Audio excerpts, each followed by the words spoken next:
já mexe com obra, frequenta a obra e nota que realmente o canteiro de obras costuma ser um ambiente bem perigoso, vamos dizer assim, o pessoal é muito displicente quanto à segurança. E acaba acontecendo muitos acidentes, muitas coisas que não deveriam acontecer. Aliás, a gente costuma falar que acidentes não acontecem, eles são provocados. Todo acidente, vocês vão ver, eles têm uma causa, e essa causa que a gente tem que trabalhar, a causa que a gente trabalhar para evitar o acidente. E quando a gente fala de segurança, a gente fala o quê? A segurança não é só você chegar na obra com um capacete, uma bota e pronto. A gente tem que viver com segurança, a gente tem que ter segurança no nosso dia a dia, tem que tornar um hábito para a gente, senão a gente não consegue implementar em lugar nenhum. Se ela não for um hábito no nosso dia a dia, nós não vamos conseguir implementar isso no trabalho. É a mesma coisa que passar, não, o canteiro de obra tem que estar limpo, organizado, mas a tua vida não é limpa e organizada, você não vai conseguir fazer esse canteiro de obra, não é verdade? Então a segurança também é assim.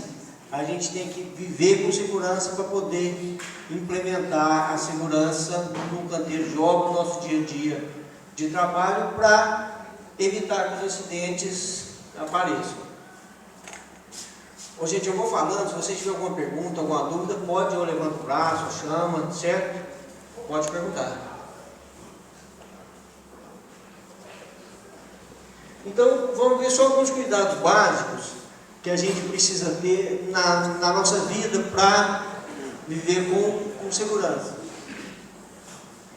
Então, na nossa casa, por exemplo, remédio fora, longe do alcance das crianças, produto de limpeza também guardado em local seguro.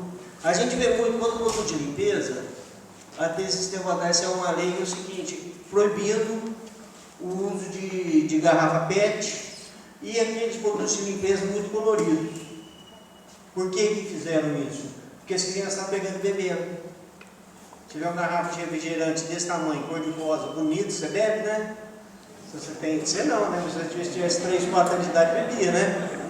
Então eles fizeram uma lei proibindo a reutilização dessas garrafas PET e esses produtos de limpeza muito chamativos. Inclusive eles têm um gosto ruim, não é porque eles são ruins, é de propósito. A maioria desses produtos que tem esse gosto ruim é de propósito, para evitar que você beba, você coma. Imagina um sabão com gosto de coco.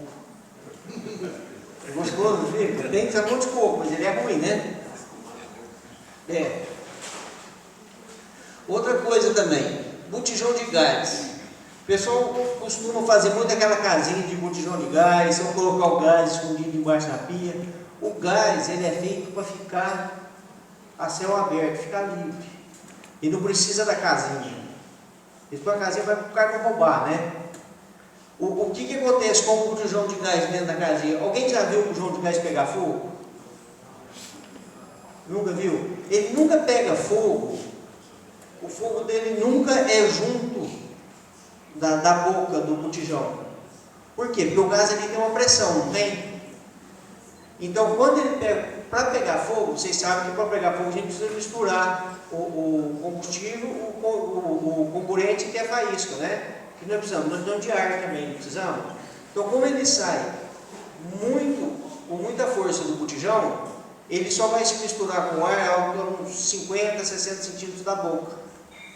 Se ele estiver dentro de uma casinha, o que vai acontecer? Ele vai pegar fogo justo no teto da casinha e o fogo vai voltar para baixo, vai vestir o botijão de fogo, aí você não apaga. Se o botijão de gás pegar fogo num lugar aberto, você com uma mão, um pano, você consegue fechar. Agora, se ele estiver dentro da casinha, ele vai pegar fogo. E realmente o único motivo que eu vejo para colocar o gás dentro da casinha é não roubar, né? Mas eu sempre falo para não fazer a casinha do botijão de gás, que é um perigo. Outra coisa que a gente vê muito também, mangueira de botijão de gás. A pessoa vai lá e compra 4 metros de mangueira. A mangueira de botijão de gás, ela só pode ser vendida com um tamanho máximo de 80 centímetros. Você já viu isso? Você sabiam disso? Não. Tem umas que você compra que vem enrolada, né? Se você olhar, ela parece mangueira de botijão de gás. Ela não tem o selo do Inmetro, ela não é homologada, ela não é mangueira de gás. Ela é mangueira de jardim pintada igual a mangueira de gás. Aquela mangueira não serve. Eu aposto que se você chegar em casa e dar uma olhada, muita gente vai ter essa mangueira em casa. Não é? Então, se ela for vendida com mais de 80 centímetros, ela não é mangueira de gás, viu, gente? Ela é mangueira de jardim pintada igual uma mangueira de gás. E por que ela só tem 80 centímetros? Porque quando você faz um caminho longo com gás, o que você tem que fazer? Ele tem que estar dentro da tubulação de cobre. Ou de cobre, ou de ferro galvanizado sem costura. Por quê? Porque o gás ele tem muita pressão. E a mangueira, com o tempo, ela vai deteriorando. Então, a mangueira de gás que vocês verem com mais de 80 centímetros, ela não é mangueira de gás. Certo? E, a maioria das vezes, se puder, vamos colocar o gás para fora. Isso é só uma introdução, antes da gente começar a falar da construção civil em si.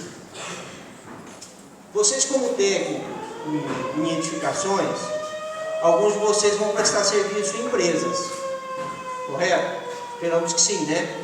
Vocês vão ter uma firma que presta serviço para a empresa, vão trabalhar em uma empresa que presta serviço para outra, vão prestar serviço como autônomo dentro de empresa. O que acontece? Quando a gente entra em uma empresa que a gente não conhece, você vai prestar serviço, vai, por exemplo, construir uma sala nova, reparar um telhado, fazer qualquer serviço que seja de uma empresa, você tem que primeiramente conhecer o trabalho daquela empresa, ver o que aquela empresa faz, quais são os riscos que ela tem e como você tem que se portar ali dentro. Geralmente essas empresas maiores, antes de você entrar, seja para prestar um serviço, para visitar, eles fazem uma apresentação de segurança. Para quê? Para você ter ideia do que é feito naquela empresa e quais as medidas de segurança você vai ter que adotar. Então, antes da gente entrar em qualquer local que a gente não conhece para prestar algum serviço, fazer alguma coisa, a gente tem que estar sabendo quais são os riscos inerentes àquele trabalho, àquela empresa e quais são as medidas de segurança que você deve ter. Porque cada empresa tem uns riscos diferentes. Então, quando vocês forem trabalhar em alguma outra, prestar serviço dentro de alguma empresa, vão, mesmo que ninguém fale nada, você olha, tem alguma máquina que passa empilhadeira, tem choque elétrico, tem pilha de café, o que que tem? Quais são os riscos?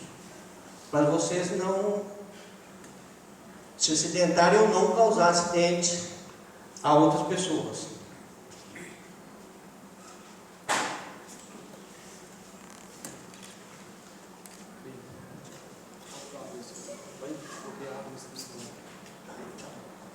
Vamos falar então agora das condições de trabalho na construção civil. Quem aqui já trabalha com construção civil? Acho que a maioria, né? Ou não? Que eu conheço aqui, pelo menos os que eu conheço que trabalham com construção civil. Tem um Cássio, trabalha, né, Cássio? Então vamos falar um pouco da segurança do trabalho na construção civil. A segurança do trabalho, na construção civil, ela é regida pela NR18. O que é a NR? É a norma regulamentadora. Essas normas, elas são estabelecidas pelo Ministério do Trabalho. E elas têm o poder de lei. É como se fosse uma lei. Uma norma, ela tem que ser seguida como uma lei. A NR18 determina que todos os empregados recebam treinamento, de preferência no campo, dentro do seu horário de trabalho, e antes de... Por que esse treinamento? Vou falar um pouco sobre o treinamento. Por que esse treinamento? Não adianta você chegar para o funcionário, mas só aqui tem um capacete, um óculos, uma bota e uma luva. Se você não explicar onde que ele tem que usar, como que ele deve usar, se é o tempo inteiro, se não é, em qual local que ele tem que usar cada equipamento.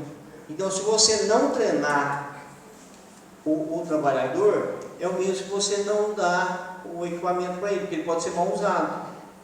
Né? Quando a gente vai dirigir um carro, a gente tem que fazer um curso, então tirar uma carteira de habilitação, não é assim? Para você usar o equipamento de segurança também, você tem que saber. E vocês, como técnico de segurança, o que eu costumo falar para o pessoal, o conhecimento, ele demanda responsabilidade. Não é? Então, quanto mais conhecimento vocês têm, mais responsabilidade a gente tem, não é assim?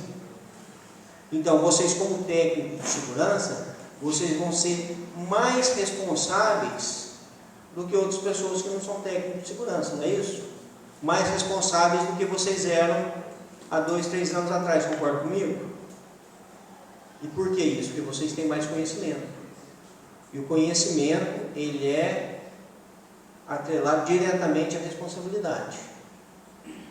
Então vamos pensar nisso quando vocês forem trabalhar num canteiro de obra, trabalhar numa construção, e vocês verem uma pessoa subordinada a vocês, usando o EPI de maneira errada, fazendo um trabalho de maneira errada. Quem é responsável por isso?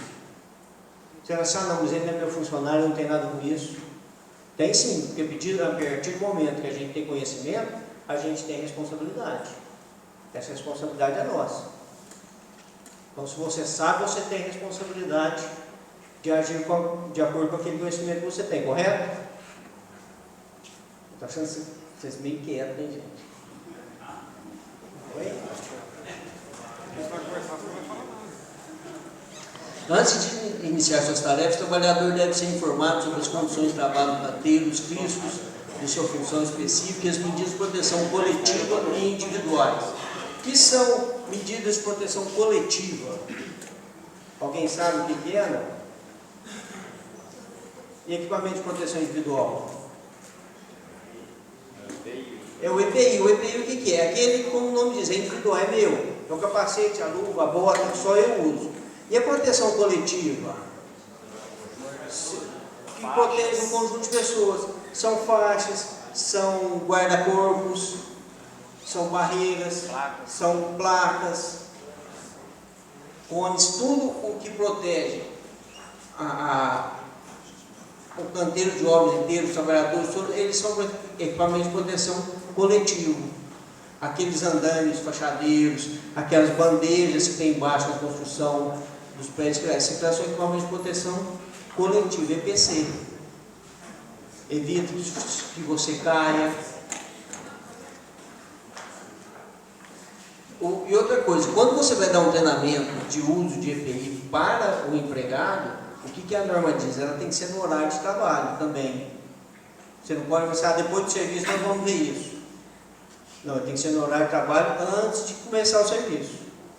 Porque chega lá, o cara começa a pensar, não, já tarde, se der tempo a gente vai, vou te mostrar como é que funciona o equipamento de segurança, o que você pode fazer, o que você pode fazer. É nesse meio tempo que ocorre o acidente. Certo? Então, antes de começar o trabalho, antes da pessoa começar, ela tem que ser instruída quanto aos riscos, como evitar os riscos. Alguém sabe qual que é a diferença entre o risco e o perigo? Vocês sabem qual é a diferença entre risco e perigo? O que acontece? O risco, ele é inerente ao nosso trabalho.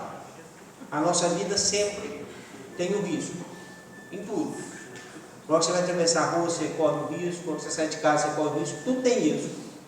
Mas nós não precisamos viver em perigo. Por quê? Porque o risco ele pode ser gerenciado, o risco pode ser controlado. Se você vai no posto de gasolina, aquele combustível lá é um risco, não é? Mas é um perigo? Não é. Se você não acender um fogo ali, se você não deixar uma chama aberta, não jogar gasolina no chão, não tem perigo, tem? Eu costumo muito dar um exemplo da diferença entre risco e perigo, quando você chega na casa de alguém e ele tem um cachorro lá muito alto, um pitbull muito bravo. Aí você chega no portão e ele começa a latir para você. Aí o cara vai lá, pega ele pela coleira, vai lá no quintal, põe ele na casinha, tranca a casinha, fecha a porta e fala, você pode entrar, não tem perigo. Por quê? Ele matou o pitbull? Não matou, não é? Então o risco continua ali, mas o que ele fez? Ele gerenciou esse risco, ele segurou, ele botou dentro da casinha. Então não tem perigo, mas o risco está ali, o risco vai sempre existir. Não é? Mas a gente não precisa estar em situação de perigo. Vocês concordam?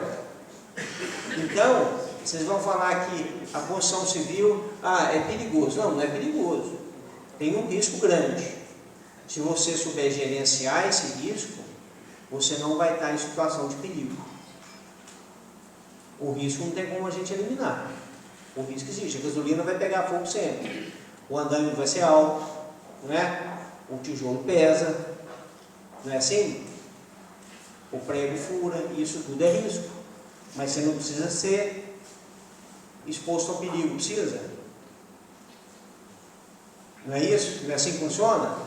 Então, se a gente conhecer o risco que o nosso serviço tem, que o nosso trabalho tem, nós não vamos nos colocar numa situação de perigo e nem colocar as outras pessoas numa situação de perigo. Porque muitas vezes a gente não está numa situação de perigo, mas coloca o outro numa situação de perigo. Então, conhecer os riscos da nossa profissão, do que nós vamos fazer, é extremamente importante para você não correr perigo. Gente, está dando para entender? Está ficando claro? Quando o canteiro de obras envolver mais de 20 trabalhadores, o empregador deve fazer um planejamento, chamado PCMAT, Programa de Condição de Meio Ambiente na Indústria da Construção. O que é isso? O que é o PCMAT? Isso é um documento, além de ser uma exigência do Ministério do Trabalho, é um documento que vai levantar todos os riscos que existem nesse canteiro de obra e vai determinar quais serão as medidas de proteção para cada risco. Então, independente do tipo de obra, se ele tiver mais de 20 trabalhadores, esse documento é obrigatório. Então se tiver 19, não tem problema. O problema é o mesmo, você só não precisa apresentar esse documento ao Ministério do Trabalho. Certo? Você só não precisa formalizar esse PCMAT, mas você precisa ter toda essa orientação de risco, você precisa. E o que acontece? Esse número de trabalhadores, esses 20 trabalhadores, não precisa ser da mesma empresa. Se você tiver uma empreiteira lá que tem 8 pedreiros, uma outra que tem 5 encanadores, outra que tem mais eletricista, o total deu 21 dividido em 4 empresas. Não tem problema. Eles estão todos trabalhando junto, tem que ser feito um PCMAT para o trabalho, certo? Então, quando vocês for trabalhar em algum lugar onde tenham mais de 20 trabalhadores numa construção civil, vocês já sabem que é obrigado a fazer o programa de controle de meio ambiente de trabalho na indústria da construção. Meio ambiente não é no sentido de ecologia, tá, gente? É o ambiente que é o ambiente do trabalho. Oi? Uma empresa pegar 3 ou 4 empresas prestando serviço para quê? Para o conjunto. E pegar 25, 30 pessoas. Uma empresa vai trabalhar uma semana, outra vai trabalhar 5 dias, outra vai trabalhar 15 dias. Como é que faz essa programação quando acontece em casa?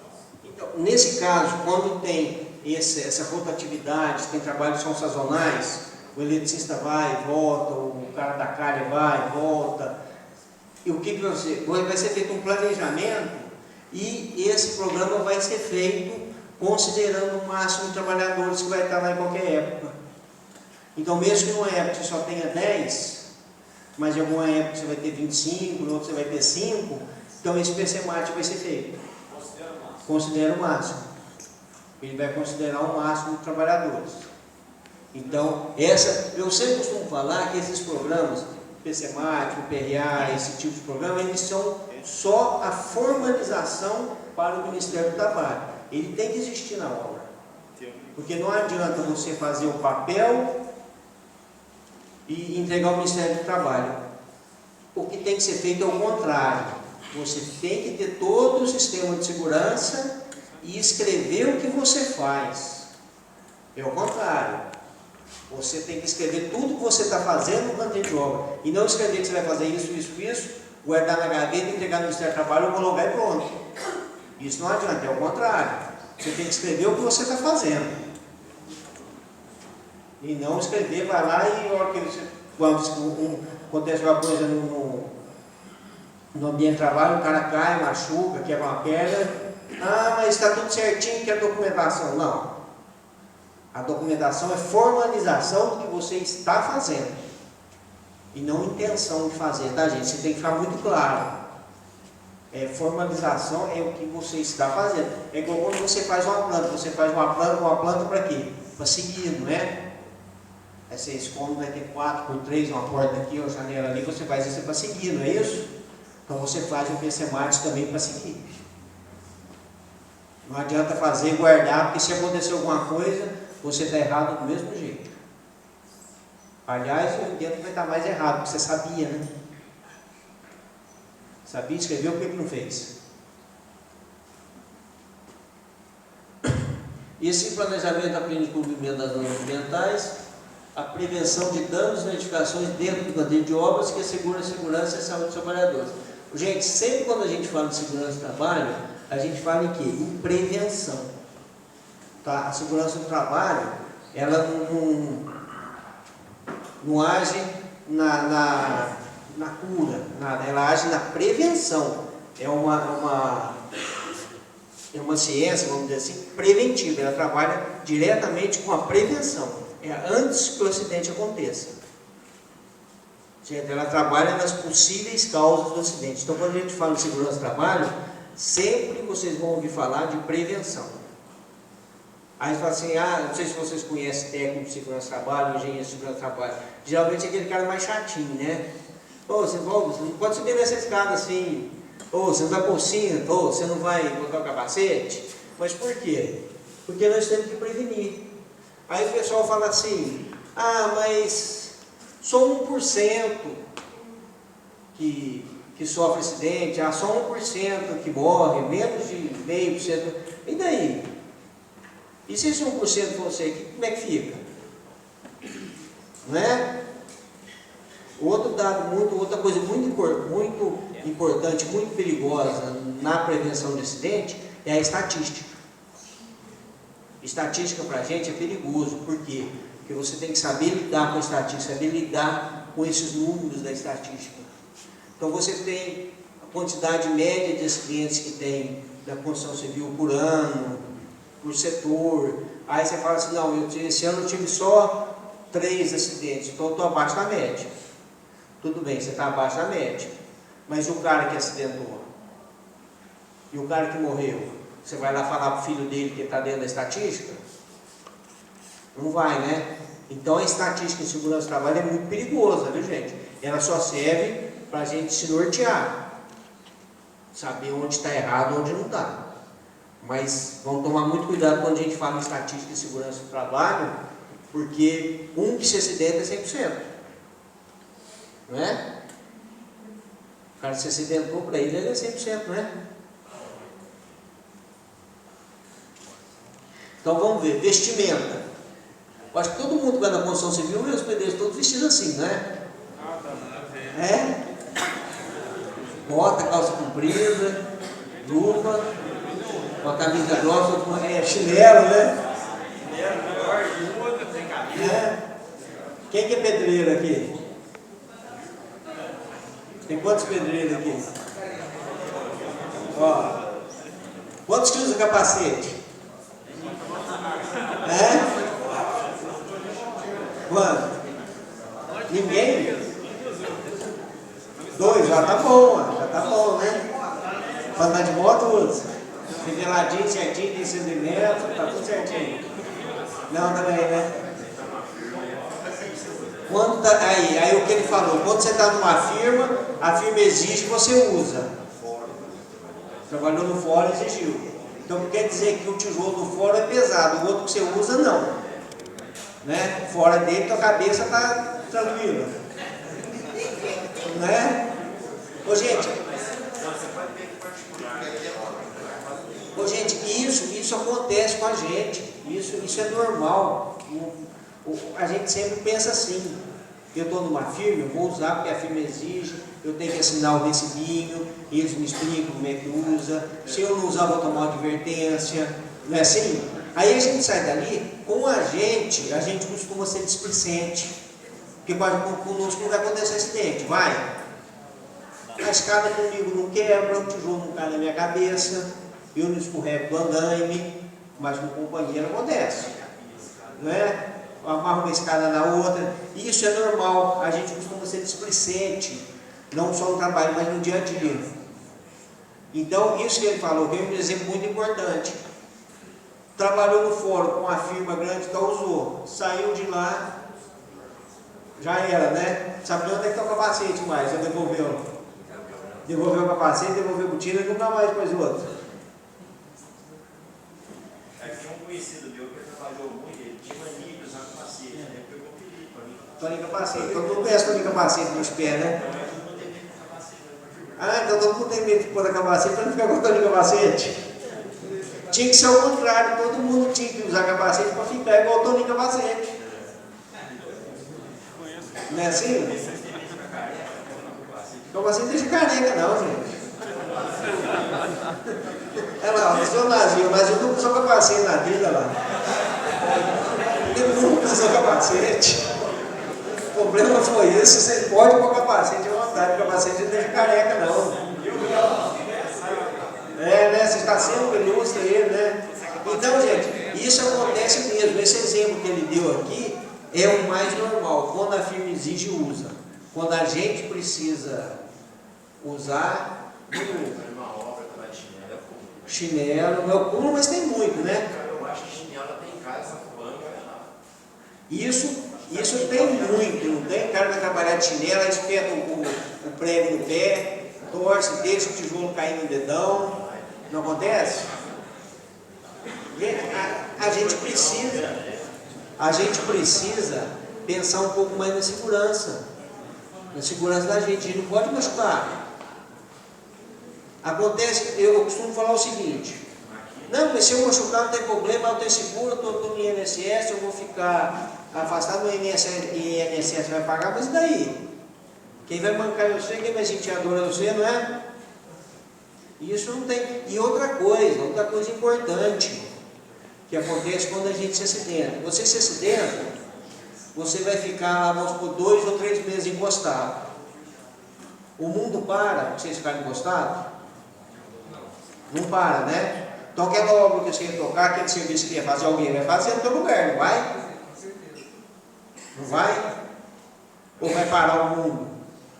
Então, a hora que você voltar ao mercado de trabalho, alguém está no teu lugar. Não está? Então a gente tem que pensar nisso também. Se eu ficar 2 meses afastado, a obra não vai parar 2 meses. Eles vão botar outro no meu lugar lá. E eu me acerto com o INSS, não é assim? A hora que você voltar, ó, já tem outro ali trabalhando. Ele é bom, rapaz. Nossa, pedreiro bom. Né? Óculos de proteção, ninguém. Você vai chapiscar, você não usa óculos. Vai rebocar, vai cortar com maquita. Tem muitos que cortam com a maquita na perna. Corta na perna, põe aqui, né? Põe o piso aqui assim e passa a maquita, né? Corta a perna e aí, como é que faz? Gente, o risco na construção civil, se a gente for ficar falando aqui de exemplo, de ato inseguro na construção civil, nós vamos ficar até amanhã cedo e não vamos vencer, não é verdade? Quais são as principais causas de acidente? Ato inseguro e condição insegura. O que é uma condição insegura? Condição insegura é quando o ambiente de trabalho não te dá segurança. É um andaime mal montado, é uma laje mal escorada, é sujeira no chão, prego no chão. Isso é um ambiente inseguro, é fio desencapado. Alguém já viu algum lugar aqui? Quem gosta muito de fazer isso é serradeiro. Tem algum serradeiro aqui? Vai soldar um portão, vai lá no padrão de luz, descasca no disjuntor, né assim? Já tem até aquele fio. Você não tem um fio? Um ganchinho? Você tem, não tem? Aí você vai, a casa nenhuma tem 220. Você vai lá, já faz assim de cá. Não, desliga não. Não desliga? Não, pode ligado, né? Já tem um ganchinho para isso, né? Isso chama condição insegura. É loucura gambiarra? Não é loucura, é burrice. É burrice mesmo, não é loucura. O cara vai lá, um ganchinho, ainda vai descalço, né? De chinelo, aí quer saber se ele dá, vai ver se dá faísca, né? E aí, Isso rouba lá em cima, né? não põe no pé não, pega na nuca não, né? Antes do padrão. Pega em cima do padrão lá e já... É. Isso aí já é falta de planejamento do engenheiro, porque ele não faz uma caixinha própria para futuramente o serralheiro usar. Isso é verdade. Se você tiver onde você tomar eletricidade, ajuda bastante. Pode ser. Ajuda bastante. Você deixar um ponto ali para você tomar eletricidade ajuda bastante. Mas ele tem que ser protegido, tem que ser com o disjuntor ali. Mas também não precisa levar aquele ganchinho, né? Colocar lá e depois a culpa é do engenheiro, né? Mas é também, né? Não, mas agora a maioria das máquinas de solda que está vindo, pode ligar na tomada de casa. Não está usando muito mais. Mas às vezes você não tem a tomada perto, né? Aí você põe 20 metros de extensão naquele fiozinho 10, né? Aí cai a força, né? Não, O fio queima, né? os caras usam muito fio 1,5, né? Dentro de casa. Aí não aguenta só. Ah, não aguenta. Tem que ser pelo menos 2,5. Não, o certo é pegar no padrão, mas ele tem que ter onde você pegar. Tinha um rapaz que perguntou a mão? Em firmas grandes, ideia de segurança nunca é estudado. Essa pergunta é boa, viu, gente? Eu já trabalhei como engenheiro de segurança, tinha vários técnicos trabalhando comigo, e isso acontece muito. Deixa eu tomar uma guardada.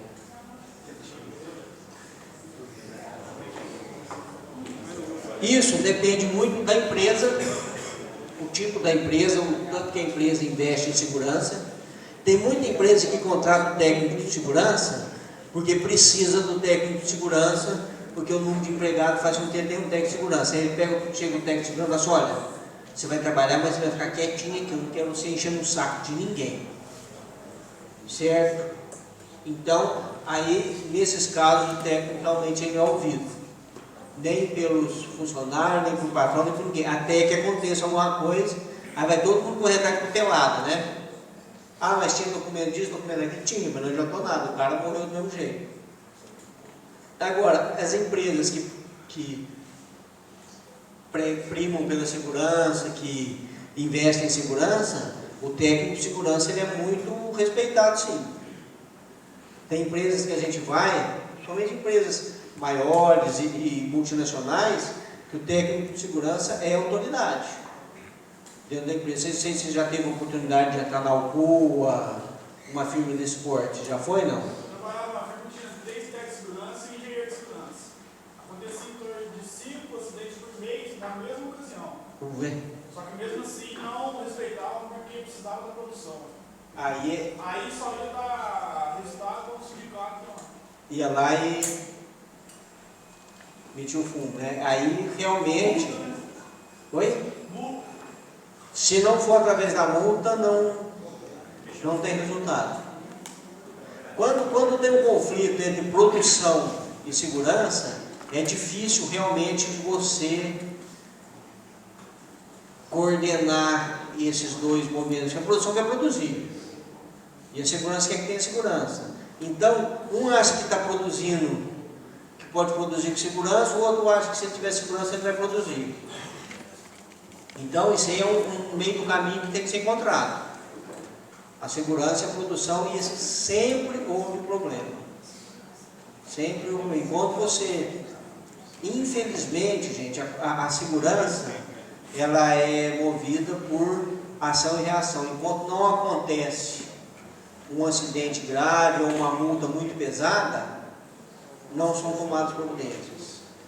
A segurança, por mais que você fale, tal firma preza muito segurança, outra preza muito segurança, infelizmente, se você for puxar o histórico, ela veio ou de uma multa ou de um acidente grave. Em 99% dos casos. Tá? Infelizmente, no caso da segurança é isso.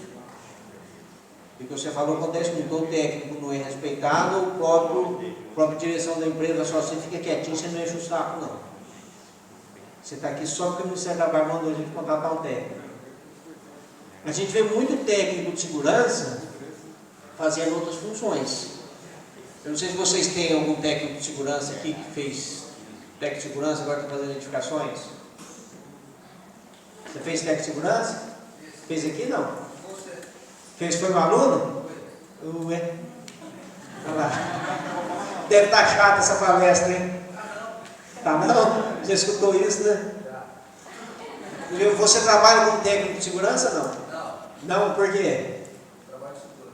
Oi? Trabalho no instituto aqui. Você trabalha no instituto. Mas você deve conhecer um tanto de colega teu que foi contratado como técnico de segurança para fazer outro serviço. Mas não conhece? Porque a empresa precisa ter um técnico de segurança nos quadros, mas aí ela contrata uma pessoa com formação em segurança do trabalho e coloca em uma outra função. Não tem isso? Você não tem uns 2 ou 3 colegas assim? Eu conheço um monte também, que é registrado como técnico de segurança, mas é motorista, chega como xerifado, faz outra coisa, não é? Oi? Eu já não sei. Geralmente é a mesma coisa, né?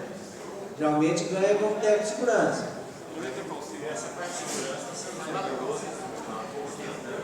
A parte de segurança, realmente o Ministério do Trabalho está sendo mais rígido de um tempo para cá.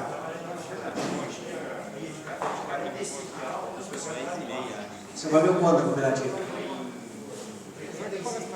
Não faz tempo. Vai ver o tempo. Fazia bingo?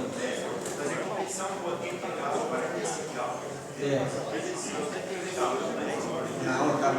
Gente, realmente a segurança do trabalho, o Ministério do Trabalho, há um tempo, uns 10 anos para cá, começou a pegar mais pesado com as empresas. Então, nós estamos tendo mais resultado. Então, vamos andando, senão... Gente, para que nós temos... Deixa eu tirar aquele mouse ali, que está bem no nariz do cara, né, verdade? Para que nós temos, então, naquele caso ali? O cara está com bota, calça, luva, capacete, óculos. A bota, ela serve para proteger tanto o pé se cair alguma coisa, quanto picada de animais, que acontece muito na construção, principalmente quando tem tábuas empilhadas, esporas de madeira empilhada, dali da escorpião, da cobra, caranguejo. O solado também tem que ser um solado que dê segurança, você pisar num caco de tijolo, num caco de telha, num vidro, num prego, num perfure, não te machuque. E por cima ele tem que ter também uma biqueira, que antes era de aço, hoje não é mais de aço, é um material plástico, polietileno, outra coisa. Para quê? Para evitar que se caia um tijolo, alguma coisa, te machuque. A luva. Naquele caso ali ele está com uma luva de raspa. A luva de raspa ela serve para quê? Para serviço pesado. Não é isso? Você jogar tijolo de um lugar para o outro, fazer uma massa, carregar tijolo, montar andaime. Agora, você vai chapiscar ou você vai rebocar, fazer um reboco fino, um reboco grosso com a luva de raspa? Aí não dá, né? Aí você tem que usar qual luva? Uma luva de borracha, de látex, não é isso?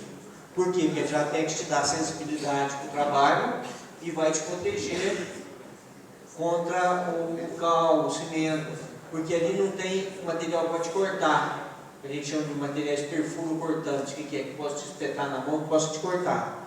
Então, para cada serviço, nós temos um EPI adequado.